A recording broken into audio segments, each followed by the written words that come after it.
update, and this is after 1 week of growing time. This is Friday night, and I planted these last Saturday.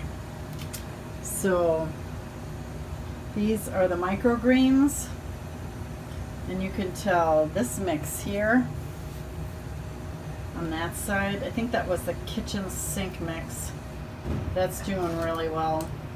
This one, I don't know, maybe I just didn't sow it as thick, but they're all growing really well. Beautiful microgreens. It's after 1 week.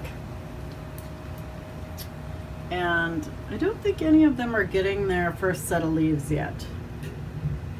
So we still got a few days to go yet. This is the tray with all my basils on it. Again, after 1 week. Look at this pretty color here. Even this tiny, that's a dark opal basil. This is purple ruffles, that's green. This is just a purple basil. They're doing pretty well. The oregano is just starting to come up. Looking good. More basil here, different kinds.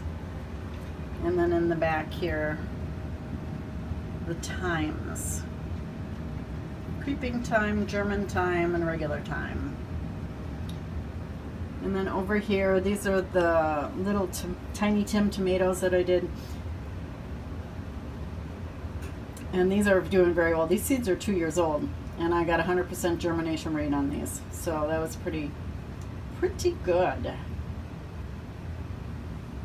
And I still have 2 flats under here on the heat lamps. I'm sorry this is hard to see.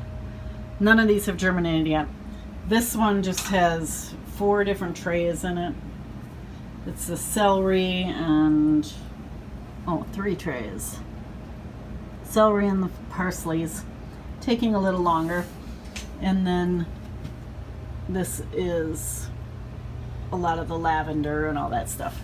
So they're still on the heat mats.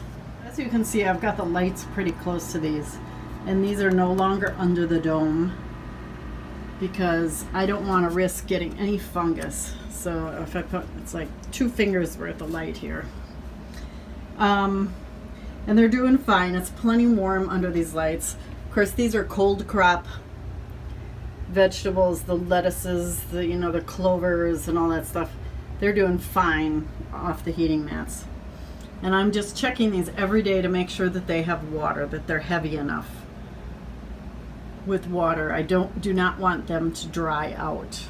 And I will leave them in these little seed flats until they get their second set of true leaves, and then I'll transplant them. So thank you so much for watching this episode of Sharon's Home and Garden. If you have any questions or comments, please post them in the comment section below, and I will do my best to get back to you. And if you like what you saw here, please hit the subscribe button, and you'll be able to watch my progress with all these beautiful plants.